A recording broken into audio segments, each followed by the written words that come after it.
आईला सांगायचो माझ्या मी, "तुझा मोठा मुलगा मेला म्हणून समज. मी सर्व स्वप्न तुझा लहान मुलगा पूर्ण करणार आहे." अशा सर्व परिस्थितीमध्ये मी स्वतः डिप्रेशनमध्ये होतो. माझा सख्खा छोटा भाऊ हा फर्स्ट इयरला होता इंजिनिअरिंगच्या. मी सेकंड इयरला होतो. तो फर्स्ट इयर पास झाला. मी सेकंड इयर फेल झालो. त्यामुळे आम्ही दोघे सुद्धा एकाच वर्गात होतो. त्यामुळे इज्जतचा पूर्ण कचरा झाला होता. लोकं हसत होते, चिडवत होते. आयुष्य संपलेलं होतं. पण त्यावेळी माझ्या आयुष्यात एक पुस्तक आलं. ते पुस्तक मी वाचलं आणि मला कळालं आपल्या मनाची शक्ती काय आहे. त्या टेक्निक्स मी वापरल्या आणि मग ज्या इंजिनिअरिंगमध्ये मला 45% होते, त्याच इंजिनिअरिंगमध्ये मला 85% मिळाले. मी महाराष्ट्रात वाह! 14वा आलो. अचानक स्टेज फिअर कशामुळे डेव्हलप झाला? त्यासाठी एक हिंदीतलं वाक्य मी बोलेल, हां. "सबसे बडा रोग क्या कहेंगे लोग." ही बरं. वक्तृत्व स्पर्धा म्हणजे काय असते? 4-5 टॉपिक दिले जातात. टॉपिक चूज करा, मर रट्टा मारा, खोका आणि ओका. तर व्हिज्युअलायझेशन किंवा सबकॉन्शियस माइंड या गोष्टी पब्लिक स्पीकिंगमध्ये कशा गेम चेंजर करू शकतील? प्रॅक्टिस करायची म्हणजे काय? इज्जत चव्हाट्यावर आणायची. पुन्हा लोकांसमोर जायचं आणि तेच लोकं अव्हॉइड करतायत. लोकांना तेच नकोय. लोकांना पब्लिक स्पीकिंगची भीती काय आहे? हं. कारण की परत लोकांसमोर इज्जत जाणार आहे.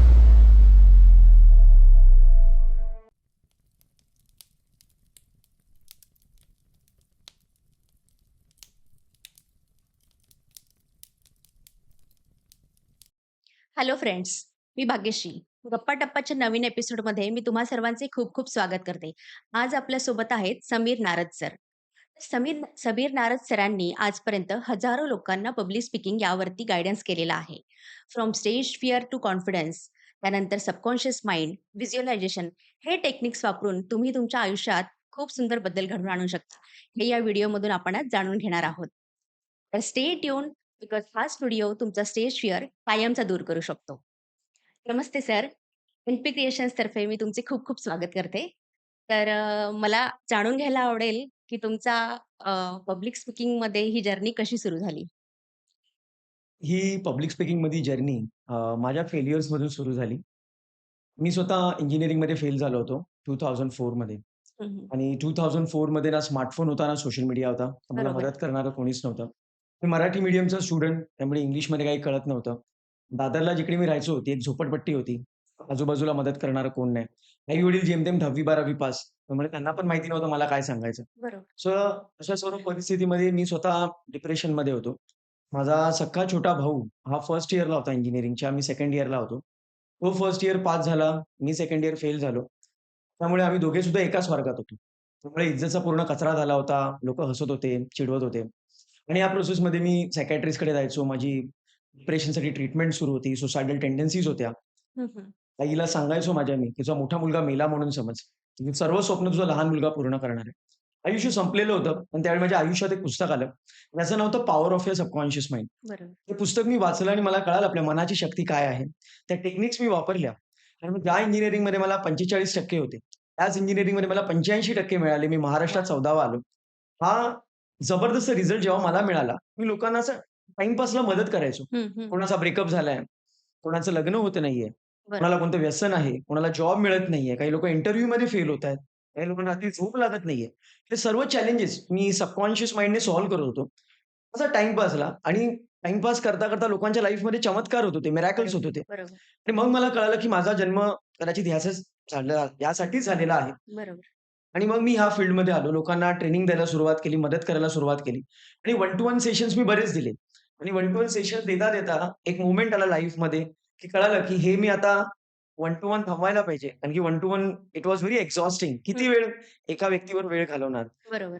आणि वन टू मेनीमध्ये गेलो तर अनेक लोकांचा फायदा होईल, अनेक लोकांचं भलं होईल आणि मग मी ह्या फील्डकडे वळालो. बरोबर. पण लहानपणी चित्र वेगळं होतं सर. जसं की तुम्ही खूप अवॉर्ड्स जिंकले होते, खूप स्पीचेस दिल्या होत्या. अचानक स्टेज फिअर कशामुळे डेव्हलप झाला? त्यासाठी एक हिंदीतलं वाक्य मी बोलेल, हां. "सबसे बडा रोग क्या कहेंगे लोग." नक्कीच. जेव्हा मूल लहान असतं, हं. तर त्यावेळेला त्याच्याबद्दल लोकांचं मत काय आहे? तर काही देणं-घेणं नसतं. हं, हं. त्याला जे करायचं असतं तो एक्सप्रेस करत असतो. बरोबर. हे मी लहानपणी असताना करत होतो, जी बरीच मुलं करत असतात. तर मी भाषांतरांच्या स्पर्धेमध्ये किंवा एखाद्या वक्तृत्व स्पर्धेमध्ये भाग घ्यायचो. हं. ते विषय पाठ करायचो आणि 2 मिनिटात मांडायचो. बरेच अवॉर्ड्स वगैरे मिळाले. पण जसा-जसा मोठा होत गेलो, तसं एकामध्ये तर एक आपला एक सेल्फ अवेअरनेस की त्याला इगो आपण म्हणू शकतो जागृत होतो, की मी नक्कीच. कोणतरी आहे, मला कोणतरी बघतंय आणि स्पेशली ही मुलगी माझ्याबद्दल काय विचार करत असेल, ती मुलगी काय करत असेल किंवा हा मुलगा आता माझ्याबद्दल काय विचार करेल. आणि ह्या गोष्टींमुळे ती फिअर डेव्हलप झाली. हं, हं. आणि मग पब्लिक स्पीकिंगची जी पॉवर होती, की जी मी पब्लिक स्पीकिंग मी याला म्हणणारच नाही. त्यावेळी फक्त काय पाठांतर करायचो. ही बरं. वक्तृत्व स्पर्धा म्हणजे काय असते? 4-5 टॉपिक दिले जातात. टॉपिक चूज करा. मर रट्टा मारा. घोका आणि ओका. हे खरं पब्लिक स्पीकिंग कधीच नव्हतं. बरोबर. ते नुसतं घोका आणि ओका होतं. पण कालांतराने ते सुद्धा अशक्य व्हायला लागलं. हं, हं. कारण की जग काय विचार करेल आणि याच्यामुळे प्रचंड मोठ्या प्रमाणात भीती निर्माण झाली आणि मी आयुष्यात परत कधी बोलू शकेन का? हा एक मोठा प्रश्नचिन्ह निर्माण झालं. बऱ्याच वेळेला संधी मिळायची मला, हं, की "समीर माईक हातात घे, जरा अनाउन्समेंट कर." तर मी वेगवेगळे कारणं शोधायचो. माझा आवाज बसलाय, सध्या मी जरा टेन्शनमध्ये आहे हां, वगैरे, हां. वगैरे आणि मी बरोबर. ते अव्हॉइड करण्याचा प्रयत्न करायचो. नक्कीच. पण तो अशी आता असं बघून बिलकुलही वाटत नाही, की त्यावेळी तुम्ही ह्या स्टेज फिअरमधून जात होता म्हणून. बिलकुल वाटत नाही. Yes, thank you so much for that. Yes आणि 15 वर्ष तुम्ही मगिंग करून बोलत होतात, तर ते आतून त्यावेळेला काय फिलिंग होतं तुमचं?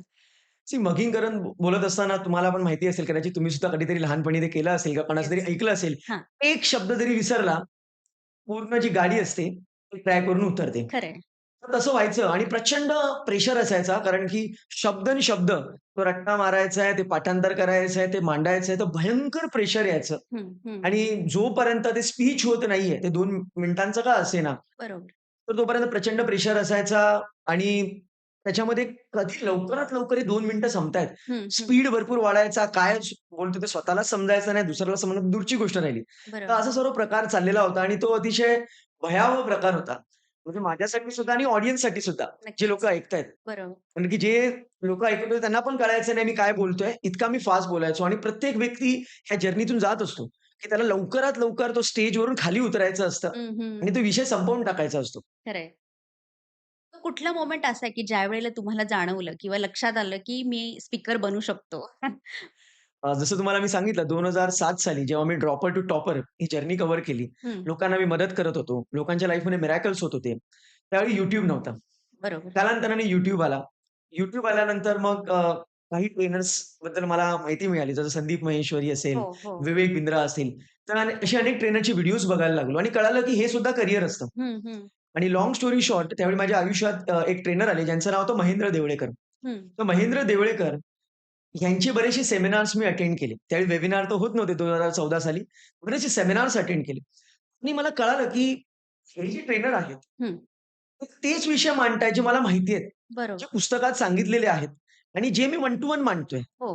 हे फक्त लोकांसमोर मांडतायत ब्लेझर घालून आणि मी ते वन टू वन मांडतोय. खरं आणि ते 3-4 वेळा अटेंड केल्यानंतर अक्षरशः तो कंटेंट पूर्ण तोंडपाठ झाला. कारण की ते पुस्तकात तर दिलेलंच होतं. स्वतः मी वापर सुद्धा केला होता. हे पाठ सुद्धा बऱ्यापैकी झालं होतं. सतत वन टू वन बोलून. आणि मग मी ठरवलं की आता आपण हे बोलायला सुरू करायचं हं, आणि मग मी त्या बोलण्याकडे लक्ष दिलं आणि स्टोरी शॉर्ट हं. अजूनही तो दिवस मला आठवतोय. सुबा इंटरनॅशनल नावाचं एक हॉटेल आहे. अच्छा. तिकडे आम्ही ट्रेनिंग घेत होतो. म्हणजे मी स्वतः स्टुडंट म्हणून तिकडे होतो. हं, हं. प्रसाद नावाचे माझे एक फ्रेंड आहेत. प्रसाद पुजारी मोठे बिझनेस पर्सन आहेत ते. हं. तर ते पण माझ्याबरोबर जेवत होते. तर मला माहिती नाही की तो हा व्यक्ती कोण आहे. मला अच्छा. माहिती होतं की हा एक प्रसाद नावाचा कोणीतरी व्यक्ती आहे. तर मी बोललो की "प्रसाद सर, मुझे लगता है मैं भी मोटिवेशनल स्पीकर बन सकता हूँ." हं, हं. तो बोला, "बन सकते हो?" "हाँ सर, बन सकता हूँ। ये महेंद्र सर जो बोलते हैं ना, वो सब मुझे पता है। मैं भी बोल सकता हूँ। हं. खाली वन टू मेनी में जाना है अभी। ब्लेज़र पहनना है और लोगों के सामने जाना है।" येस. "ठीक है, फिर मेरे कंपनी के लिए तू एक मोटिवेशनल सेमिनार दे दे." बोला, "हाँ, हाँ, ज़रूर दे दूँगा." मला वाटत होतं की तो असाच काहीतरी बोलतोय आणि मी जेवत होतो. हं. जोशमध्ये होतो. मी हां, हां, हां, हां, बोलत गेलो आणि 2 दिवसांनी खरोखरच त्या व्यक्तीने मला कॉल केला आणि मला सांगितलं की "समीर 24th ऑफ मार्च मेरी वेडिंग एनिवर्सरी है। हं, हं. मेरे 30 एम्प्लॉइज़ हैं। मैं सबको पार्टी देना चाहता हूँ। ओके. तो गोरेगाँव में जय लीला बैंक्वेट मैंने बुक किया है। अच्छा. अब तुझे ट्रेनर करके आना है। 3 बजे प्रोग्राम शुरू होगा, 6-7 बजे तक दे दे ट्रेनिंग 3-4 घंटे के लिए। हं, 7 हं. बजे डिनर करेंगे." मी फोनवर ना हां बोलू शकलो, मग नाही बोलू शकलो. तोपर्यंत हं. त्याने समोरच्याने फोन ठेवला होता. हं, हं. आणि आता मला कळलं होतं it's like a do or die situation exactly. आणि त्याच्यानंतर मग मी ते आयुष्यातलं माझं पहिलं सेशन डिलिव्हर केलं विथआऊट एनी ट्रेनिंग वाह! आणि विथआऊट एनी प्रॅक्टिस. म्हणजे मी 3 मिनिट सुद्धा कधी बोललो नव्हतो. हं, हं. हार्डली 2-3 मिनिटं आणि मी 3 तासाचं सेशन विथआऊट एनी ट्रेनिंग कारण की पब्लिक स्पीकिंगची मी ट्रेनिंग कधीच घेतली नव्हती. हं. मी मोटिव्हेशनल प्रोग्राम्स अटेंड करत होतो.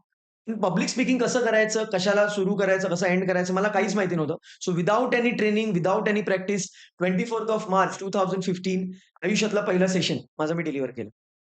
ओके. आणि पब्लिक स्पीकिंगवर ओव्हरकम करण्यासाठी प्रॅक्टिस गरजेची असते का? जसं तुम्ही आत्ताच म्हणालात, की विथआऊट प्रॅक्टिस, विथआऊट ट्रेनिंग तुम्ही सेशन किंवा ट्रेनिंग डिलिव्हर केलं. तर हे कसं पॉसिबल आहे विथआऊट ॲब्सोल्युटली. प्रॅक्टिस? हा आता वादग्रस्त मुद्दा ठरू शकतो आणि मला वाद निर्माण करायचा आहे. हं. जे ट्रेनर्स म्हणतात प्रॅक्टिस, प्रॅक्टिस, प्रॅक्टिस. मी तर म्हणेन अजिबात गरज नाहीये. अच्छा. अजिबात गरज नाहीये. Without practice you can become a great speaker. Okay. Without practice. कारण की 2 पद्धतीचे प्रॅक्टिस असतात. हं. एक असते फिजिकल प्रॅक्टिस आणि एक असते मेंटल प्रॅक्टिस. मेंटल. आणि सायन्सने हे सिद्ध केलेलं आहे, मेंटल प्रॅक्टिस आणि फिजिकल प्रॅक्टिस या दोन्ही इक्वल आहेत. अच्छा. हे खूप सुंदर पुस्तक आहे सायको सायबरनेटिक्स मॅक्सवेल मॉल्ट्स याने लिहिलेलं आहे. हं, हं. जगविख्यात पुस्तक आहे. त्या पुस्तकात असं सांगितलंय, की बास्केटबॉल खेळणाऱ्या टीम्स असतात. 3 टीम्स ते निवडतात. एका टीमला सांगतात, की 1 महिना तुम्ही फक्त मज्जा करायची. दुसऱ्या टीमला सांगतात, की तुम्ही फक्त मेंटल प्रॅक्टिस करायची. हं, म्हणजे मनातल्या मनात बास्केटमध्ये बॉल टाकायचा आणि एका टीमला सांगतात, की तुम्ही 1 तास फिजिकल प्रॅक्टिस करायची. हं. आणि एका महिन्यानंतर त्यांची एक्झाम घेतली जाते. तर अच्छा. ऑब्व्हियसली जे लोकं टाईमपास करत होते, मजा करत होते, त्यांचा परफॉर्मन्स खराब होतो. पण जे लोकं मेंटल प्रॅक्टिस करत होते आणि जे लोकं फिजिकल प्रॅक्टिस करत होते, त्या दोघांचा परफॉर्मन्स ऑलमोस्ट इक्वल असतो. ओके. कारण की ह्याच्यामागे एक सायन्स आहे. सायन्स असं आहे, हं. Human mind can not distinguish between what we vividly imagine and what is real. Okay. परत रिपीट करेन. हं, हं. आपलं जे मन आहे, ते 2 गोष्टींमध्ये फरक स्पष्ट करू शकत नाही. त्या 2 गोष्टी कोणत्या आहेत? जी गोष्ट आपण खूप मनापासून इमॅजिन करतोय आणि जी गोष्ट प्रत्यक्षात अस्तित्वात आहे. हं. असे 2-3 मी एक्झाम्पल्स देईन. बऱ्याच वेळा बघा असं तुम्ही अनुभव घेतला असेल, रात्री अतिशय घाणेरडं स्वप्न पडतं. सकाळी उठल्यावर म्हणलं, "बरं झालं बाबा वाचले, हे स्वप्न होतं." हं, हं, हं. आणि कधी-कधी असं सुद्धा होतं, की एखादं खूप सुंदर स्वप्न पडतं आणि आपण म्हणतो, "अरे स्वप्न होतंय, किती सुंदर होतं स्वप्न हे. हो, हो. काय कशाला थांबलंय? किती मस्त चालू होतं." पण ॲक्चुअली ते स्वप्न होतं. हं. बऱ्याच वेळा एखादा सीरियल, एखादी मूव्ही एखादा व्यक्ती बघत असतो आणि अचानकपणे तो रडायला लागतो. हं. अचानकपणे त्याला प्रचंड राग येतो आणि चिड होते. बरोबर. पण त्याला तर माहिती आहे, ही खोटी मूव्ही आहे, ही खोटी सीरियल आहे. मग त्याला राग का येतो? विलनची ॲक्टिंग बघितल्यानंतर. त्याला माहिती आहे सर्व खोटं आहे हे. बरोबर. सर्व पात्र खोटी आहेत, स्टोरी खोटी आहे. त्याच्या रागाने तो लालबुंद होतो. तो आनंदित होतो, प्रफुल्लित होतो. असं का होतं? हं, हं. कारण की आपलं मन हे आपण विविडली इमॅजिन करतोय. स्टोरी आपण बघतोय, बरोबर. ते सीरियल आपण बघतोय, हं, मूव्ही हं. ते आपण विविडली इमॅजिन करतोय. त्या पात्रामध्ये घुसतोय आपण आणि त्याच्यामुळे आपल्याला ते खरं वाटायला लागतं. आपल्याला रडायला येतं, आपल्याला हसायला येतं. तर तेच प्रिन्सिपल मी वापरलं पब्लिक स्पीकिंगमध्ये आणि अच्छा. कोणीही ते प्रिन्सिपल वापरू शकतो आणि त्याद्वारे तुमच्या पब्लिक स्पीकिंगच्या भीतीला तुम्ही कायमचा रामराम ठोकू शकता. कारण की नक्कीच. बऱ्याच वेळेला लोकांना पब्लिक स्पीकिंग करायची असते, पण त्यांना प्रॅक्टिस करायची लाज वाटते. हं, हं. त्यांना माहिती असतं पब्लिक त्यांना सर्वांनाच माहिती आहे, की जर का मी जास्त वेळा पार्टिसिपेट केलं, जास्त वेळा लोकांसमोर गेलो, तर पब्लिक स्पीकिंगची भीती जाणार आहे. बरोबर. पण त्यांना भीती हीच वाटत असते, सारखी प्रॅक्टिस करत असताना माझी इज्जत चव्हाट्यावर येणार आहे. माझी इज्जत पुन्हा-पुन्हा जाणार आहे 8-10 वेळेला. त्यानंतर मला कॉन्फिडन्स येणार आहे. त्यापेक्षा मी न केलेलं बरं आणि म्हणून बरोबर. असं म्हणतात रिसर्चनुसार ह्या जगात पब्लिक स्पीकिंगची भीती आहे, ही मरण्यापेक्षा पण जास्त आहे. लोकं मरायला तयार होतील, हं, पण हं. पब्लिक स्पीकिंग करायला तयार होणार नाही, क्योंकि इज्जत दांव पे है. सही में. जसं तुम्ही आत्ता एका मूव्हीचं एक्झाम्पल दिलं, की त्यामध्ये सांगितलं, की विलन आहे किंवा अगदी हिरो पण असेल, तर त्या कॅरेक्टरमध्ये आपण स्वतःला इमॅजिन करतो. तर व्हिज्युअलायझेशन किंवा सबकॉन्शियस माइंड या गोष्टी पब्लिक स्पीकिंगमध्ये कशा गेम चेंजर ठरू शकतील? एक्झॅक्टली. आता बघा, माझ्या आयुष्यात मी कधी 5,000 लोकांसमोर ट्रेनिंग दिलेली नाहीये. हं, कधीच दिलेली नाही. समजा मला एक अपॉर्च्युनिटी आली, की हं. दुबईला जायचंय आणि 5,000 ते 10,000 लोकांसमोर मला ट्रेनिंग द्यायची आहे. 100 देशातले वेगवेगळे लोकं आहेत. तर मी आयुष्यात ही कधीच ट्रेनिंग दिलेली नाहीये. 5,000 लोकांसमोर आणि ते पण वेगवेगळ्या देशातल्या फॉरेनर समोर. तर मी त्या ऑर्गनायझरला असं बोलू शकतो का? "अरे बाबा, एक काम कर, हं. तू 5,000 ते 10,000 फॉरेनर्सला एकत्र कर. मी जरा 3-4 वेळा येऊन प्रॅक्टिस करून घेतो." कारण की मी आयुष्यात कधी बोललो नाही यार 5,000-10,000 लोकांसमोर. हं. ते पण फॉरेन कंट्रीमध्ये आणि फॉरेनर समोर. तर जरा 3-4 वेळा त्यांना बोलव. हो, त्याच्यासाठी माझी रंगीत तालीम होण्यासाठी, माझी प्रॅक्टिस होण्यासाठी. तो बरोबर. ऑर्गनायझर मला बोलेल, "तू तुझ्या घरीच राहा. तू आम्हाला नकोयस." हो. मग ती अपॉर्च्युनिटी मी घालवून बसू का? अजिबात नाही. जर का तिथे मला खूप मोठी संधी मिळत असेल, तर मी ती संधी कशी गमावू? हं. तर ती फिजिकल प्रॅक्टिस आता पॉसिबलच नाहीये. 5,000 बरोबर, ते 10,000 लोकांसमोर आणणार कुठून ती लोकं? किंवा बरोबर. उद्या मला कोणी सांगितलं, की वानखेडे स्टेडियममध्ये जाऊन स्पीच द्यायचंय किंवा नरेंद्र मोदी स्टेडियममध्ये जाऊन 1,25,00,000 लोकांसमोर स्पीच द्यायचंय. तर ती प्रॅक्टिस मी आणू कुठून? हो. ही फिजिकल प्रॅक्टिस अशक्य आहे आणि म्हणूनच आपल्याला मेंटल प्रॅक्टिसवर भर द्यायला हवा. ओके. मी 5,000 लोकांसमोर फिजिकल प्रॅक्टिस सहज करू शकत नाहीये. ते कदाचित अशक्य होईल. हो. पण मी माझ्या मनात 10,000 काय 5,00,000 लोकांसमोर मनातल्या मनात कितीही वेळा प्रॅक्टिस करू शकतो. आणि जो मुद्दा मी थोड्या वेळापूर्वी सांगितला, हं. Human mind can not distinguish between what we vividly imagine and what is real. हं, हं. जर मी मनातल्या मनात ते इमॅजिन केलंय, तर जेव्हा मी पब्लिक स्पीकिंग करायला समोर जाणार, तेव्हा माझं मन मला बोलणार, "हे तू शेकडो वेळा, हजारो वेळा केलेलं आहेस." हं, हं. कारण की जर आजची तारीख आपण बघूया, आजची तारीख जर का 10 असेल आणि समजा मला पुढच्या 10 तारखेला एक ट्रेनिंग डिलिव्हर करायची असेल हं. आणि मी माझ्या आयुष्यात समजा आपण एखाद्या व्ह्यूअरचं एक्झाम्पल घेऊया. त्याने त्याच्या आयुष्यात कधी 100 लोकांसमोर तो बोललाच नाहीये. हं. तर 100 लोकं तर आणणार कुठून प्रॅक्टिस करण्यासाठी? बरोबर. 2-4 लोकं तर आणेल फॅमिली मेंबर्स. पण 100 लोकं कुठून आणणार प्रॅक्टिस करायला? तर जर त्याने आजपासून इमॅजिन करायला सुरुवात केलं, हं, की तो हं. एकदम जबरदस्त 100 लोकांसमोर विषय मांडतोय, 100 लोकं टाळ्या वाजवतायत, 100 लोकं त्याला अप्रिशिएट करतायत.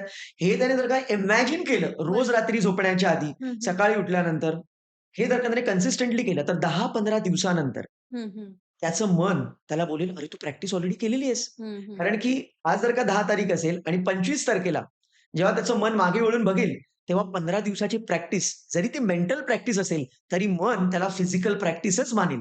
अच्छा. आणि 1 तारखेपर्यंत, 5 तारखेपर्यंत जर का तो व्हिज्युअलाइज करत राहिला, तर त्याचं मन बोलेल, की आत्तापर्यंत तू हजारो वेळा ट्रेनिंग ऑलरेडी दिलेली आहेस. आणि ओके. तो कॉन्फिडन्स, ती बिलीफ सिस्टम ऑटोमॅटिकली डेव्हलप होईल, जे मी स्वतः केलं. अच्छा.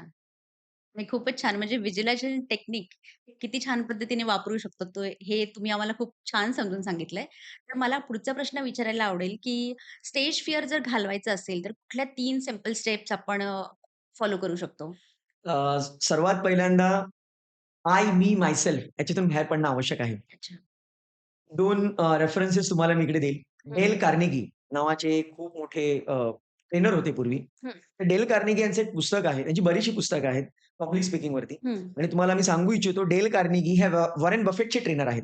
बरं. वॉरेन बफेटला एकदा विचारलं गेलं, की तुझ्या आयुष्यातली सर्वात बेस्ट इन्व्हेस्टमेंट कोणती? लोकांना वाटलं तो कोका-कोला सांगेल, Apple वगैरे वेगळ्या कंपनीची नावं घेईल. पण त्याने सांगितलं, की डेल कार्नेगी यांच्याकडे मी पब्लिक स्पीकिंगचा कोर्स केला होता. ही माझ्या आयुष्यातली सर्वात बेस्ट इन्व्हेस्टमेंट आहे. हं, तर हं. डेल कार्नेगी असं सांगतात, तुम्हाला जर का पब्लिक स्पीकिंगची भीती घालवायची असेल, तर तुम्हाला एकाच क्वालिटीची गरज आहे. फक्त एक. That is a excitement to share the knowledge. जर एखादा विषय सांगण्याची तुम्हाला खूप उत्सुकता असेल, हं. एक्साइटमेंट असेल, तिकडे पब्लिक स्पीकिंगची भीती संपून जाते. कारण की तिकडे तुम्ही फोकस स्वतःवर ठेवत नाही आहात. मी कसा दिसतोय, कसा बोलतोय. हं, हं. तुमचा फोकस आहे, की माझा जो मेसेज आहे, मला जे सांगायचंय, त्यामुळे समोरच्याला किती फायदा होणार आहे. हं. त्याच्या आयुष्यात त्याला किती जबरदस्त भरभराट मिळणार आहे. बरोबर. इकडे जर का तुमचा फोकस गेला, if you focus upon others, हं. The magic is going to happen. ह्यावरती मी एक कोट सुद्धा बनवलेला आहे. हं, हं. When you when your intention to help, okay. Then your nervousness become your awesomeness. ओह! तर जो नर्व्हसनेस असतो तो ऑसमनेसमध्ये कन्व्हर्ट होतो. अजून एक खूप सुंदर पुस्तक आहे. पुस्तकाचं नाव आहे magic of thinking big. Yes. David shorts यांचं. हं, हं. तर त्या पुस्तकात सुद्धा हाच कन्सेप्ट सांगितलाय, की तुम्हाला एक ग्रेट स्पीकर बनायचं असेल, तर त्यांनी 2 गोष्टी सांगितल्यात. एक म्हणजे तुमच्याकडे एक कंटेंट असायला हवा, ज्या विषयावर तुम्हाला बोलायचंय बरोबर. आणि तो विषय मांडण्याची खूप उत्सुकता असायला हवी. म्हणजे नक्कीच. तो विषय जर का मी मांडला, तर त्या ऑडियन्सला किती फायदा होणार आहे, हं, हं. हा विचार तुम्हाला करायचा आहे. पण मॅक्सिमम लोकं कोणत्या विचारात अडकतात? माझी हेअरस्टाईल कशी आहे? माझा मेकअप नीट झालाय का? माझे कपडे छान दिसतायत का? बरोबर. लोकं माझ्याबद्दल काय विचार करतायत? सो सबसे बडा रोग, क्या कहेंगे लोग? So it's a public speaking. So you need correct. To think about public. तुमचा फोकस स्वतःवरून तुम्हाला दुसरीकडे शिफ्ट करायचा आहे. ही फक्त एकच गोष्ट महत्त्वाची आहे.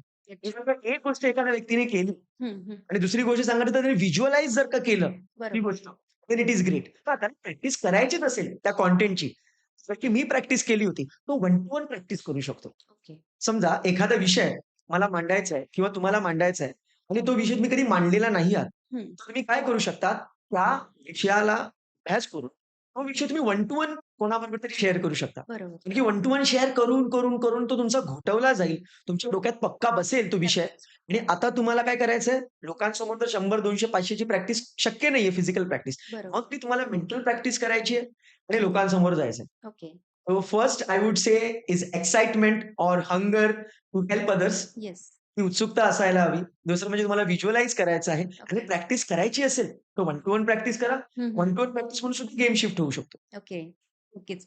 तुम्ही बऱ्याचशा स्पीचेसमध्ये तुमचा 7:38:55 हा फॉर्म्युला वापरलेला आहे. तर तो फॉर्म्युला एक्झॅक्टली काय आहे आणि तो प्रॅक्टिकल लाईफमध्ये आपण कसा अप्लाय करू शकतो? अ, पहिली गोष्ट तो फॉर्म्युला माझा नाहीये. अच्छा. It's a universal formula. Okay. बऱ्याच लोकांना हे माहिती नाहीये. बऱ्याच लोकांना मी विचारतो, जेव्हा तुम्ही लोकांशी कम्युनिकेट करताय हं. वन टू वन किंवा वन टू मेनी, हं, हं. तर त्याच्यामध्ये जे शब्द आहेत, त्याला किती महत्त्व द्याल? व्हॉईस मॉड्युलेशन म्हणजे आवाजाचा चढ-उतार, येस. त्याला किती महत्त्व द्याल? आणि बरं. तुमची बॉडी लँग्वेज, त्याला किती महत्त्व द्याल? प्रश्न मी नेहमी विचारतो लोकांना. हो.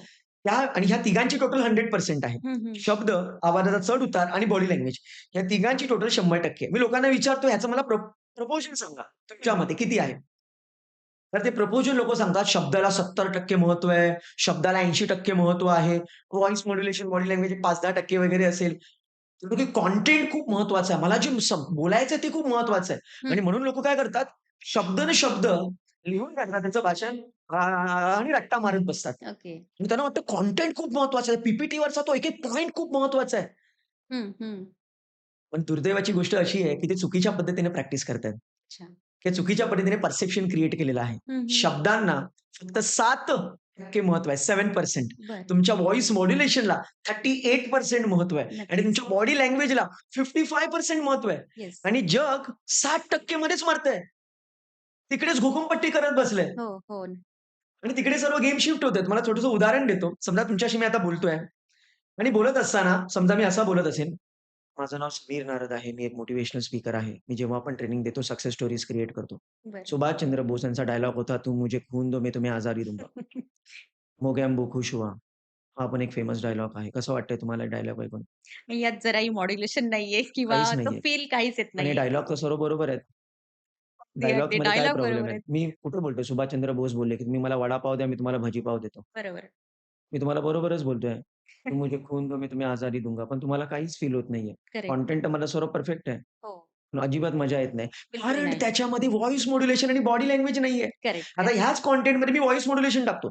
"नमस्कार, माझं नाव समीर नारद आहे. मी मोटिव्हेशनल स्पीकर आहे आणि मी खूप साऱ्या सक्सेस स्टोरीज घडवतो. तुम हं. मुझे खून दो, मैं तुम्हें आजादी दूंगा. मोगॅम्बो, वाह! खुश हुआ." आता ह्याच्यामध्ये मी व्हॉईस मॉड्युलेशन टाकलं. पण येस. खरा गेम कधी शिफ्ट होतो?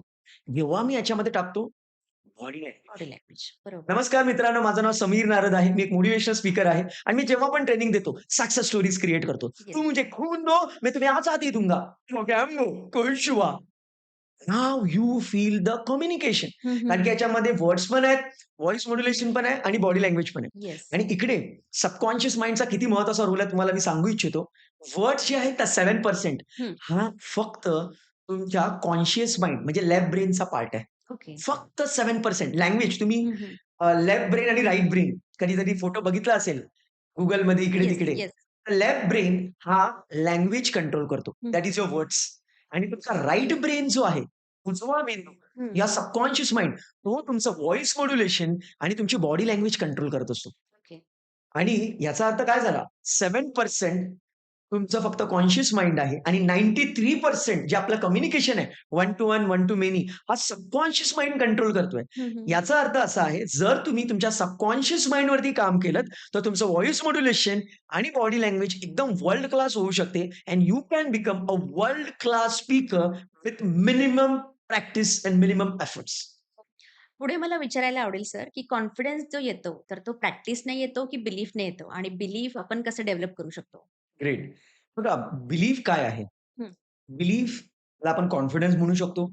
बिलीफला आपण सर्टिनिटी म्हणू शकतो, शाश्वती म्हणू शकतो. हं, हं. तर ती येते कुठून? सोपं उदाहरण देतो. समजा मी तुम्हाला सांगितलं, "मॅडम, मी तुमच्या घरी येणार आहे आणि मला आमरस हवा आहे." हं, हं. तुम्ही म्हणाल, की "सर वेलकम. नक्कीच या. हं. मी तुम्हाला नक्कीच आमरस देईन." जेव्हा मी तुम्हाला म्हणतो, की मी तुमच्या घरी येईन आणि मी आमरस घेईन, तर लगेच तुम्ही तुमच्या मनात एक चित्र निर्माण करता, की समीर माझ्या घरी आलाय, सोफ्यावर किंवा एखाद्या ठिकाणी बसलाय या चेअरवरती आणि तो आमरस पितोय हं. किंवा मे बी आमरस आणि पुरी सुद्धा खातोय. हं, हं. हे पटकन चित्र तुम्ही निर्माण करता. What is this? This is nothing but belief. Okay. This is nothing but certainty. हं, हं. This is nothing but confidence. आता हा कॉन्फिडन्स तुमच्याकडे येतो कुठून? हे पटकन इमॅजिन करून टाकता, की समीर बसलाय आणि ते खातोय. हे कुठे येतं? हं. कारण ही गोष्ट तुम्ही अनेक गेस्ट बरोबर केलेली आहे. हं, हं. You have done it number of times in your life time. Yes. त्यामुळे जेव्हा तुम्हाला मी सांगतो, की अशी गोष्ट आपण करणार आहोत, तर तुमचं मन तुमच्या फाइल्समध्ये स्कॅन करतं. तुमच्या मनामध्ये ज्या फाइल्स आहेत येस. पास्टमधल्या, हे असं कधी घडलेलं आहे का? हं, हं. खूप सारे रेफरन्सेस येऊन जातात. अरे हां, घडलंय. हे फ्लॅशमध्ये होतं आणि पटकन तुम्ही म्हटलात, की होऊन जाईल हे. का? कारण की मी ती गोष्ट आधी केलेली आहे. केलेली आहे. याचा अर्थ आपली जी बिलीफ, आपला कॉन्फिडन्स, आपली सर्टेनिटी ही आपल्या पास्ट एक्सपिरियन्सवरती असते. ओके. जर आपण पास्टमध्ये एखादी गोष्ट केलेली असेल, हं. तर त्याबद्दल आपल्याला पटकन कॉन्फिडन्स येतो. बिलीफ येते, सर्टेनिटी येते. येस. पण तेच जर का पब्लिक स्पीकिंगचं जर का सांगितलं, जर का तुम्ही आजपर्यंत 500 लोकांसमोर एखादं स्पीच दिलं नसेल हं. आणि तुम्हाला मी सांगितलं, "मॅडम 500 लोकांसमोर स्पीच द्यायचं 1 तासासाठी, 2 तासासाठी." पटकन तुमचं मन कोणतं चित्र निर्माण करणार. जर तुम्ही सेशन कधी दिलं नसेल तर. माझी वाट लागेल, लोकं माझ्यावर हसतील, माझी इज्जत जाईल. पटकन याला मी नाही सांगते, की मी पुण्याला चालली आहे, की मी कुठेतरी चालली आहे. काहीतरी कारण ठोकते मी. हं, हं, हं. हे तुमचं मन का सांगतं? कारण की तुमच्या मनात जेव्हा तुम्हाला प्रश्न विचारला, की मॅडम असं-असं आपल्याला टास्क आहे 500 लोकांसमोर, 200 लोकांसमोर स्पीच द्यायचं आहे 1 तास, 2 तास. स्कॅन केल्यानंतर मनाला काही मिळालंच नाही. बरोबर. पास्ट एक्सपिरियन्सच नाही. करेक्ट. बिलीफ पण नाही, कॉन्फिडन्स पण नाही, सर्टेनिटी पण नाही. हं, हं. आता जी नॉर्मल ट्रेनर जी म्हणतात, की प्रॅक्टिस करा आणि प्रॅक्टिसमधून कॉन्फिडन्स डेव्हलप होईल. जो तुम्हाला मी मुद्दा थोड्या वेळापूर्वी सांगितला. प्रॅक्टिस करायची म्हणजे काय? इज्जत सव्वाट्यावर आणायची. पुन्हा लोकांसमोर जायचं आणि तेच लोकं अव्हॉइड करतायत. लोकांना तेच नकोय. लोकांना पब्लिक स्पीकिंगची भीती काय आहे? हं. कारण की परत लोकांसमोर इज्जत जाणार आहे. त्यांना माहिती तर सर्वांनाच आहे. तुम्ही प्रॅक्टिस केलं, 10 वेळा इज्जत जाईल, 15 वेळा जाईल, नंतर मला बोलायला जमेल. पण ते कोणाला करायचंच नाहीये. बरोबर. त्यामुळे तो कॉन्फिडन्स डेव्हलप व्हायला, ती बिलीफ डेव्हलप व्हायला, सर्टेनिटी डेव्हलप व्हायला खूप वेळ लागू शकतो. हं. मी हाच मुद्दा तुम्हाला सांगतोय. कॉन्फिडन्स किंवा सर्टेनिटी प्रॅक्टिसमधून सुद्धा डेव्हलप होऊ शकते. हं, हं, हं. अर्थातच, नो डाउट अबाउट दॅट. पण येस. लाँग टर्मची प्रोसेस आहे. हं. खूप वेळ लागू शकतो ते प्रॅक्टिस करायला 50-50, 100-100 लोकांसमोर जायला. पण मी तुम्हाला हे सांगतोय, की जे तुम्हाला स्पीच डिलिव्हर करायचंय, ते मनातल्या मनात डिलिव्हर करा. हं. फिजिकल प्रॅक्टिस 40-50 लोकांसमोर करायची म्हटली, तर त्या 40-50 लोकांना एकत्र आणा, ती वेळ ठरवा. मग तुम्हाला आठवड्यातून किती वेळा ती लोकं मिळणार आहेत वगैरे. किती लांब मुद्दा जातोय. म्हणजे बरोबर. किती महिने लागतील. खरं पण आहे. तुम्हाला तीच प्रॅक्टिस तुम्ही 5-10 मिनिटं, 15 मिनिटं जर का इमॅजिन केलत, व्हिज्युअलाइज केलत, 15 मिनिटात तुम्ही 10-15 वेळा, 25 वेळा, 50 वेळा इमॅजिन करू शकता आणि त्यानुसार तुम्ही प्रॅक्टिस करू शकता. So I am focusing on mental practice. Physical practice पण त्यामधून मी करू शकता. पण जेवढी तुम्ही मेंटल प्रॅक्टिस करणार, तेवढा तुमचा कॉन्फिडन्स फास्ट वाढू शकतो. एक सोपं उदाहरण देतो. हं, हं. जर आपल्याला दिल्लीला जायचं असेल आणि एखादा माणूस म्हणत असेल, की मी बैलगाडीमधून जाणार, तर नक्कीच जाऊ शकतो. काही त्याला चुकीचं नाहीये त्याचं. त्याच्याकडे का प्रचंड वेळ असेल आणि त्याला टाईमपास करायचा असेल आयुष्यात, बैलगाडीने अवश्य जावं. पण जर का त्याला त्याच्या आयुष्यातला गोल दिल्लीला जाण्याचा लवकरात लवकर पूर्ण करायचा असेल, येस. प्लेन पकड राजा, 2 तासात पोहोचशील. खरं हीच सिस्टम आपल्याकडे आहे. जर तुम्ही सबकॉन्शियस माइंडचा वापर केलात, इमॅजिनेशनचा वापर केलात, हं, हं. तर तुम्ही जेट स्पीडने पब्लिक स्पीकिंगच्या दिशेने जाणार. पण करेक्ट. तुम्ही प्रॅक्टिस करतो म्हटलंत, तर तुम्ही बैलगाडीच्या स्पीडने जाणार. निर्णय तुमचा आहे, की तुम्हाला बरोबर. कोणत्या स्पीडने ती दिल्ली कॅच करायची आहे येस. आणि पब्लिक स्पीकिंगची दिल्ली जिंकायची आहे. येस. नक्कीच. बरेचदा काय होतं ना, की लोकं फॅमिलियर ऑडियन्स समोर अगदी कम्फर्टेबल असतात स्पीच द्यायला किंवा बोलायला.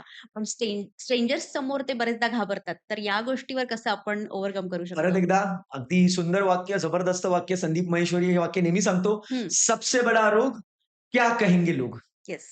आपलीच लोकं आहेत म्हटल्यानंतर तो माणूस काय म्हणतो, "चल ठीक आहे ना, हा मला काहीतरी बोलला, टॉन्ट मारला, तर ह्याला मी पण त्याला नंतर टॉन्ट मारेन आणि फिट्टमफाट करून टाकेन." पण जेव्हा स्ट्रेंजर्स असतात, तेव्हा ते काहीही टॉन्ट मारू शकतात, जज करू शकतात. ते जजमेंटची हं. त्यांना भीती असते. ते फिअर ऑफ फेल्युअरची त्यांना कुठेतरी भीती असते आणि त्यामुळे त्यांना ते अनोळखी लोकांना फेस करायला खूप डिफिकल्ट जात असतं हं, आणि हं. फॅमिलियर लोकांसमोर ते कॉन्फिडंट असतात. कधी-कधी असं सुद्धा होतं, काही लोकं फॅमिलियर लोकांसमोर त्यांना बोलता येत नाही. हो. कारण की त्यांना वाटत असं, की यार ह्यांना माझी पूर्ण जर्नी माहिती आहे. मी कोण आहे, काय आहे, तर येस. ह्यांना मी कशा पद्धतीने गोष्टी मांडू. सो असं पण घडू शकतं. पण सर्वांचा मुद्दा हाच आहे, हं. की तो व्यक्ती मी, मायसेल्फ ह्याच्यामध्ये फसलाय. येस. तुम्हाला ऑडियन्सकडे तुमचं तुम्ही जर का मन वळवलंत, हं. फोकस शिफ्ट केलात, तर तुमचा गेम शिफ्ट झालाच म्हणून समजा. ओके. पण एखादी व्यक्ती अजूनही स्टेज फिअरमध्ये जर अडकलेली असेल, तर त्याला तुम्ही एकच कुठला सल्ला द्याल? म्हणजे काय सांगाल त्या व्यक्तीला? बघा प्रॅक्टिस जर का त्याला करायची असेल, जसं मी सांगितलं, हं. तर त्याला मेंटल प्रॅक्टिसवरती जास्त येस. फोकस द्यायला हवा. एक विषय त्याने निवडावा, हं. ज्या विषयावरती त्याला बोलायचंय. आणि मग त्याची मेंटल प्रॅक्टिस त्याने सुरू करावी. हं. म्हणजे मेंटल प्रॅक्टिस बरोबर 1 टू 1 येस. त्या गोष्टीवर त्याने बोलायला सुरू करावं. हं, हं. आता स्पीच द्यायचं असेल बघा बऱ्याच वेळेला बरेचसे क्लासेसमध्ये ना 2-2 मिनिटांचे स्पीचेस घेतात. हं. पण मला वाटतं की 2 मिनिटांच्या स्पीचेसमधून काहीच नाही होऊ शकत. हं, हं. कारण की जेव्हा एखादा व्यक्ती स्टेजवर अर्धा तास, 1 तास, 2 तास उभा राहून मस्त बोलणार, तेव्हा त्याची भीती पूर्णपणे नष्ट होणार आहे. नक्कीच. पण आता विषय असा आहे, की 1-1.5 तास कोणत्या विषयावर बोलणार आणि ऑडियन्स कुठून आणणार? त्यासाठी तुम्हाला मी 3 ऑप्शन देऊ इच्छितो. हं. Option number 1 mess to message. म्हणजे तुमच्या आयुष्यात कोणतातरी मेस झाला होता आणि त्यातून तुम्ही सही सलामत बाहेर पडलात, सक्सेसफुली बाहेर पडलात, हं. तर आज तुमच्याकडे मेसेज आहे. हं. तुम्ही मेसमध्ये होतात, आता मेसेज आहे. बरोबर. तर त्या मेसमध्ये ज्या तुम्ही होतात, त्या मेसमध्ये आता हजारो लाखो लोकं आहेत. हं. तर कदाचित त्यांच्यासाठी तुमची स्टोरी खूप इन्स्पायरिंग ठरू शकते. हं. तर त्या विषयाला धरून तुम्ही इथे सहज बोलू शकता आणि लोकं तुम्हाला रिस्पेक्ट सुद्धा करणार, कारण की तुमची ओरिजिनल स्टोरी आहे. That is option number 1. बरोबर. एखादा व्यक्ती म्हणेल, "नाही रे बाबा समीर, माझ्याकडे ना कोणता मेस आहे, ना मेसेज आहे किंवा मेस आहे, पण अजूनपर्यंत मी काही बाहेरच नाही पडलोय. मी कसा बोलू?" दुसरा टॉपिक. दुसरा टॉपिक तो घेऊ शकतो, जर का तुमच्याकडे एखादं स्किल आहे, एखादा हं. सॉफ्टवेअर तुम्हाला माहिती आहे, एखादं टॅलेंट तुमच्याकडे आहे किंवा एखाद्या विषयाचं ज्ञान तुम्हाला आहे, तर त्या विषयावरती तुम्ही बोलू शकता आणि सहजगत्या लोकांना मदत करू शकता. परत एकदा मुद्दा हा येतो, एखादा व्यक्ती म्हणेल, की मला फोटोग्राफी येते. मी हं. फोटोग्राफीबद्दल बरंच काही म्हणू शकतो. पण माझं जे फोटोग्राफीचं नॉलेज आहे, ते काही एवढं जबरदस्त नाहीये. जर का मी त्याला विचारलं, की "ठीक आहे बाबा, तुझं फोटोग्राफीचं नॉलेज आहे, त्यामध्ये तू स्वतःला 10 पैकी किती मार्क्स देशील?" तो बोलला, की "मी समीर आहे ना, आता जे सुरू केलंय, थोडासा एक्सपिरियन्स आहे. मी समीर 10 पैकी स्वतःला 3च देईन किंवा 2च देईन." तरीसुद्धा तो व्यक्ती जबरदस्त स्पीकर बनू शकतो. का माहिती कारण की फोटोग्राफीमध्ये बरेच लोकं मायनसमध्ये आहेत. त्यांना नॉलेजच नाहीये बरोबर. फोटोग्राफीचं. बरेच खरं लोकं आहे. 0 वरती आहेत, बरेच लोकं 1 वरती आहेत. तर त्याच्यासाठी जो व्यक्ती 2 वरती आहे 10 पैकी, तो खूप चांगला स्पीकर बनू शकतो. आणि ह्या जगात 7, 8, 9, 10 वरती फार कमी लोकं आहेत. बरोबर. मॅक्सिमम लोकं मायनसमध्ये आहेत, की 0, 1, 2 मध्ये आहेत. तर त्या लोकांना तुम्ही सहज तुमचं नॉलेज देऊ शकता. That is option number 2. आणि तिसरा ऑप्शन तर अतिशय जबरदस्त आहे. त्याला नॉलेज ब्रोकर असं म्हणतात. तर नॉलेज ब्रोकर म्हणजे काय? जसा एक रिअल इस्टेटचा ब्रोकर असतो. त्याचं स्वतःचं तर काहीच नसतं. तो लोकांना वेगवेगळे रूम्स दाखवतो हं. आणि जो रूम लोकं पसंत करतात त्याचं त्याला कमिशन मिळतं. तर तुम्ही सुद्धा तेच करू शकता. एखादा टॉपिक निवडायचा असेल तर. तुम्ही एखादं बेस्ट सेलर पुस्तक घ्या. कोणतंही जे तुम्हाला आवडतंय आणि त्या विषयावरती तुम्ही बोलायला सुरू करा हं, हं. आणि लोकांना सांगा, "हे नॉलेज माझं नाहीये. हे अमुक-अमुक पुस्तकातलं आहे." त्याची क्रेडिबिलिटी तुम्ही बॉरो करताय. तुम्ही सांगत नाही आहात खोटं, की हे माझंच पुस्तक आहे, मीच लिहिलंय. तुम्ही बरोबर. सांगताय, "बाबा हे माझं नॉलेज नाहीये, ह्या पुस्तकातलं आहे."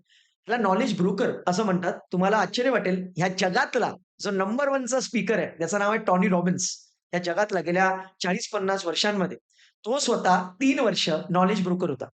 त्याला स्वतःला काहीच यायचं नाही. त्याचा कोच होता जिम रॉन. हं, तर हं. जिम रॉनचा कंटेंट तो कॉपी पेस्ट मारायचा.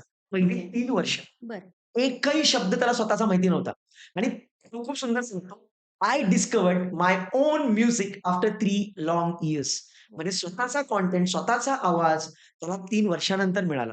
हं, हं. मी स्वतः हे केलेलं आहे. मी पहिली 5 वर्ष महेंद्र देवळेकर हे माझे जे कोच होते, हं. ते जे सांगायचे, तो कंटेंट मी अल्मोस्ट 90-95% कॉपी करायचो हं, हं, आणि हं. तेच बोलायचो आणि 4-5 वर्ष बोलून आज मला त्या कंटेंटची गरजच भासत नाही. I discover my own content. हं. कधी-कधी तर बोलत असताना ऑल ऑफ सडन माझ्याकडे नवीन कंटेंट येऊन जातो. हं, हं, हं. आत्ताच्या नवीन पिढीच्या दृष्टीने मला विचारायला आवडेल, की करियर पॉइंट ऑफ व्ह्यूनी पब्लिक स्पीकिंग याबद्दल तुम्ही काय मार्गदर्शन कराल? जो दिखता है, वो बिकता है ओके. आणि जो बोलू शकतो, तो मातीसुद्धा सोन्याच्या भावात विकू शकतो. हं. आज कॉर्पोरेटमध्ये जर का एखाद्याला मोठ्या लेव्हलला जायचं असेल, तर त्याला ग्रेट स्पीकर बनणं अतिशय आवश्यक आहे. कारण की 2 मिनिट जर का एखादा जबरदस्त स्पीच एखाद्या व्यक्तीने दिलं, तर 6 महिने त्याच्या परफॉर्मन्सच्या ते इक्वल आहे. आणि कॉर्पोरेट वर्ल्डमध्ये जर का तुम्हाला लीडरशिप रोलमध्ये जायचं असेल, मोठ्या रोलमध्ये जायचं असेल, हं. तर तिकडे तुम्हाला स्वतः काहीच काम करायचं नाहीये. तसं बघायला गेलं तर तुम्हाला लोकांकडून काम करून घ्यायचंय बरं. आणि त्यासाठी त्यांना इन्स्पायर करणं येस. अतिशय आवश्यक आहे. हं. म्हणून करियर पॉइंट ऑफ व्ह्यू हा विषय अतिशय महत्त्वाचा आहे. आता एखादा व्यक्ती असा सुद्धा म्हणेल, की मी तर अकाउंटंट आहे किंवा मी एक नॉर्मल व्यक्ती आहे. मला तर पब्लिक स्पीकर बनायचं नाहीये किंवा पब्लिक स्पीकिंगसाठी माझा काडी मात्र संबंध नाहीये. हं. तर मी पब्लिक स्पीकिंग कशाला शिकू किंवा मी का पब्लिक स्पीकर बनू? तर त्याचे मी 2-3 मुद्दे तुम्हाला सांगेन. पहिली गोष्ट, जेव्हा तुम्ही एखादा असा विषय निवडता, पब्लिक स्पीकिंग आणि त्याच्यामध्ये पारंगत होता, ज्याच्यामध्ये मॅक्सिमम लोकं घाबरतायत, हं. त्यावेळी तुमचा कॉन्फिडन्स ते 1 पटीने वाढतो. कारण की तुमच्याकडे अशी एखादी स्किल आहे, जी कोणाकडेच नाहीये.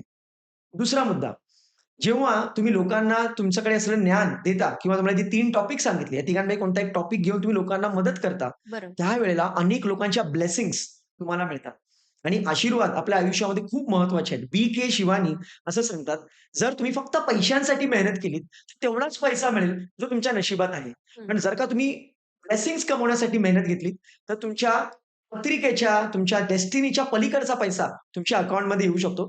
कारण की पब्लिक स्पीकिंग करताना तुम्ही वन टू मेनीमध्ये जातात. बरोबर. एका तासात 50, 100, 200, 500 लोकांपर्यंत जर का ज्ञान पोहोचलं, तर अनेक लोकांचे ब्लेसिंग्ज तुम्हाला मिळू शकतात.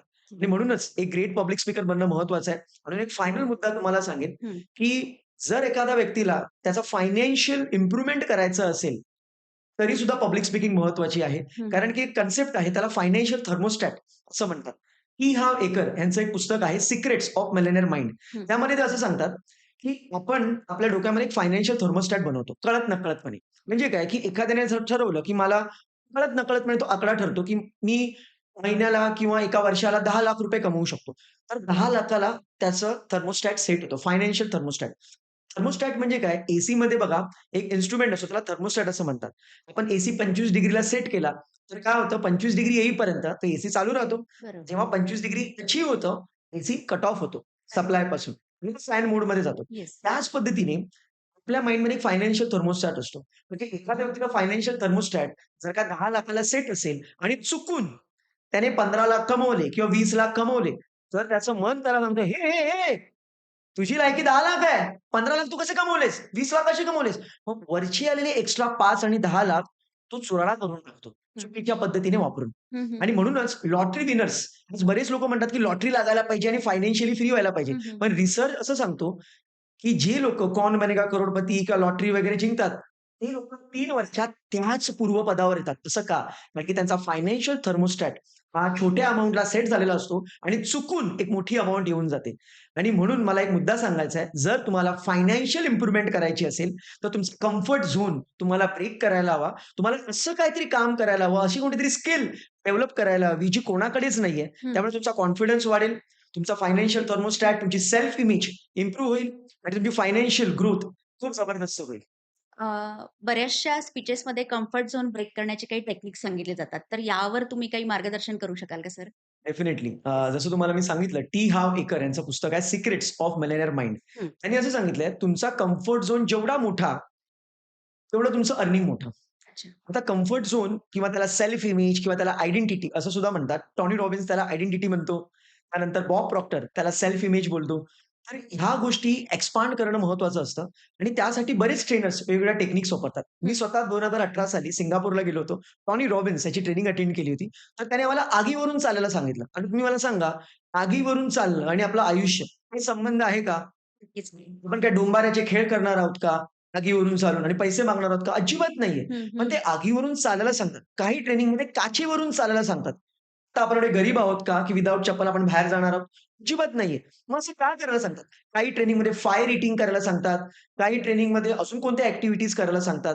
तर हे का सांगतात? त्याचं एकच रिझन असतं, की त्या व्यक्तीची सेल्फ इमेज, आयडेंटिटी एक्सपांड झाली पाहिजे. ओके. मुद्दा असा आहे, की जेव्हा आपण एखादी अशी गोष्ट करतो, जी गोष्ट करायला आपण प्रचंड घाबरतो, तेव्हा आपली सेल्फ इमेज एक्सपांड होते, आपली आयडेंटिटी एक्सपांड होते आणि आपली अर्निंग एक्सपांड होऊ शकते. आता प्रत्येक व्यक्तीला फायर वॉकिंग किंवा ग्लास वॉकिंग किंवा अजून अशा गोष्टी करणं शक्य होऊ शकत नाहीये. हं, मग हं. त्यासाठी पब्लिक स्पीकिंग ही जबरदस्त टेक्निक आहे. की पब्लिक स्पीकिंगला मॅक्सिमम लोकं घाबरतात हं. स्टेजवरती जाण्यासाठी आणि जर त्यांनी पब्लिक स्पीकिंग करायला सुरुवात केली, जसं तुम्हाला मी सांगितलं त्यांचा कॉन्फिडन्स प्रचंड वाढणार आहे. त्याचबरोबर अनेक लोकांच्या ब्लेसिंग्स त्यांना मिळणार आहेत येस. आणि त्यांची सेल्फ इमेज एक्सपांड होणार आहे, ज्यामुळे त्यांची अर्निंग कॅपॅबिलिटी एक्सपांड होऊ शकते. सक्सेस ज्ञान नावाची एक कंपनी आहे. त्यांचा क्वांटम लीप नावाचा एक प्रोग्राम आहे. त्याची फी 3-3 दिवसाचे 3 प्रोग्राम असतात. हं. 3 दिवसांचे 3 प्रोग्राम म्हणजे फक्त 9 दिवसांचं ऑफलाईन ट्रेनिंग.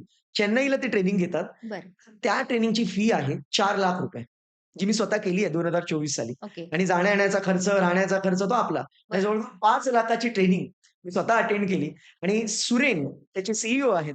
तर ते नेहमी सांगतात, ह्या ज्या ट्रेनिंग आहेत, हं, ह्या ट्रेनिंगमध्ये फक्त आमचा एकच टार्गेट असतो, की तुमचा कम्फर्ट झोन ब्रेक करायचा. हं, हं. तुमची आयडेंटिटी, तुमची सेल्फ इमेज एक्सपांड करायची. येस. तिकडे सुद्धा अनेक अशा वेगवेगळ्या ॲक्टिव्हिटीज घेतल्या जातात. आता मी ते सांगू शकत नाही, कारण की त्या कॉन्फिडेन्शियल आहेत. हां. ॲक्टिव्हिटीज करून घेतल्या जातात, ज्याच्यामुळे सेल्फ इमेज एक्सपांड होईल.